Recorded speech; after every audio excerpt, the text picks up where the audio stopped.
This is the end of the Lord of the Rings, the end of the last chapter. And I begin with Gandalf speaking at the Grey Havens as he and Frodo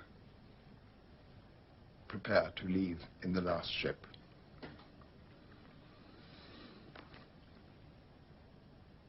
Well, here at last, dear friends, on the shores of the sea, comes the end of our fellowship in Middle-earth. Go in peace. I will not say, do not weep, for not all tears are an evil.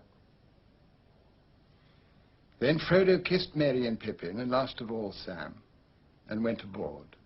And the sails were drawn up, and the wind blew, and slowly the ship slipped away down the long grey firth. And the light of the glass of Galadriel that Frodo bore glimmered and was lost. And the ship went out into the high sea and passed on into the west, until at last, on a night of rain, Frodo smelled a sweet fragrance on the air and heard the sound of singing that came over the water. And then it seemed to him that, as in his dream in the house of Bombadil, the grey rain curtain turned all to silver glass and was rolled back, and he beheld white shores, and beyond them a far green country under a swift sunrise. But to Sam, the evening deepened to darkness as he stood at the haven. As he looked at the grey sea, he saw only a shadow on the waters that was soon lost in the west.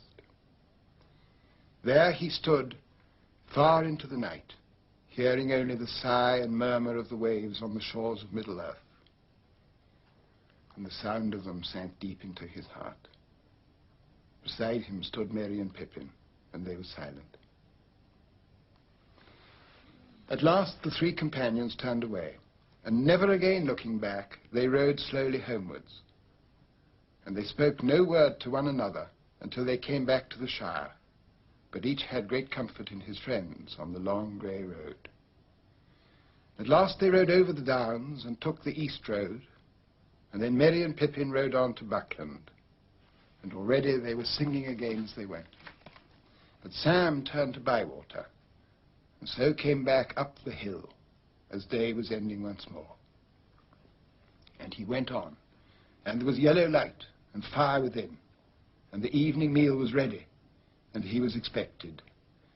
And Rose drew him in, and set him in his chair, and put little Eleanor upon his lap. He drew a deep breath. "Well, I'm back," he said.